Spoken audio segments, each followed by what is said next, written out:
Anyway, moving on. Then he brought out the old line that that East Asian parents train their kids really hard. They're really authoritarian, and they really get in and really force their kids to get good grades and all that stuff. And they're really intrusive, and that somehow leads to good grades. That's an old line. That's an old line used to explain away the East Asian performance in academia, and especially the hard sciences and all that stuff. And so my response to that comment was no.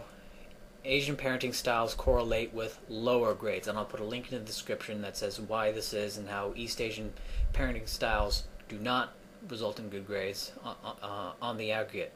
And why? And I say, why on earth do you assume everything is environmental? Would you say African speed strength prowess is environmental? But oh goodness, the brain is off limits. That was my response to that. Another interesting thing about East Asian IQ is not only is it high and their brain is big, so you got that more grist for the mill of the brain size to IQ correlation, at least within the sexes.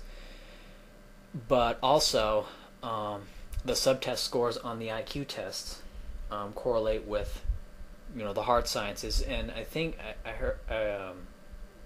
I vaguely recall hearing something like that the actual sizes of the areas on the brain that deal with mathematics and like visual spatial reasoning are larger in East Asians than anyone else. And of course, those are the IQ subtests that they do well in. Is the part of the brain that's the biggest. Also, that's what they end up doing in real life. Then he said something about Binet not wanting the Alfred Binet, was it Albert or Alfred, whatever, of Binet not wanting the IQ test to be used the way it's used in determining intellectual potential for large groups. He didn't like the way it's being used. And my response to that, right, and Einstein was against the use of the atomic bomb on Japan. Not sure what relevance Al's opinion on the IQ test was. Besides, Wechsler is the most commonly used test today anyway, not Stanford Binet. Right, Wechsler's the big one now. I'm against individuals knowing their personal IQ scores unless a subtest analysis reveals a learning disability. I say this because your personal IQ score to you personally doesn't mean a whole lot to you. And typically what they found is that if you tell a kid that he has a really high IQ score, then he'll get big-headed and he'll underachieve. If you tell a kid he has a really low IQ score, he'll underachieve. So it's not good to know your IQ score. If you want to say, let's live and let live, I'm with you, bro. But as long as we have a state that violently redistributes income, that is not possible. When attacked as a collective, you think as a collective. I should have said you think more as a collective. And, and it's, I don't know if anyone has, I think it was about this time last year, there was a Time article that documented a pretty precipitous rise in white nationalist and white separatist and hate. There's probably some groups that really are hateful, but usually that's a little bit hyperbolic for most of them. But there's a large uptick in white nationalist groups lately in response to this increased immigration. So yeah, if you're attacked as a collective, people begin to think more as a collective. And so, but anyway. And then, in another comment, you had Aaron saying that race is a false concept, and and this is just so tiring. I mean, if you don't want to use the race, fine, don't use the word race. And here's my comment: I said, what do you want to call the breeding populations / genetic clusters / clines instead? Like, there's all sorts of ways to call these things.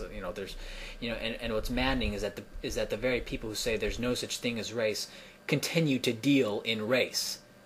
Right? It's just that they don't call it race. They call it breeding populations or genetic clusters or clines. Like they call it some euphemism. So I said, apparently you don't like race. So what non-race word do you want to call the races instead? And so that's that's where you go from there. And then he went on to say something about Death Sephiroth, like making fun of his link to a website called Aryan Preservation Alliance.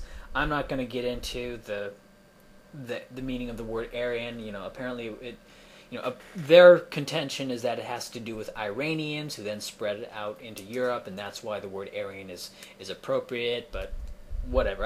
It's white European Preservation Alliance. That's what it is, if anyone wants to know. And so DS had a link to that website, and this little Aaron guy said that was making fun of him for it. But what he didn't see, and I encouraged people to go to Death Sephiroth's site and maybe watch some of his videos and look into some of the stuff he says. He also has a link to the Save Tibet website and a link to the Native American Preservation website. So he's not double standard on his site. Now maybe you think that these collective ideas are stupid just because they're collective ideas, but he's not being hypocritical in that sense. I encourage a whole bunch of other people to go to Death Sephiroth's website. Is anarchists. To anarchists, this is like one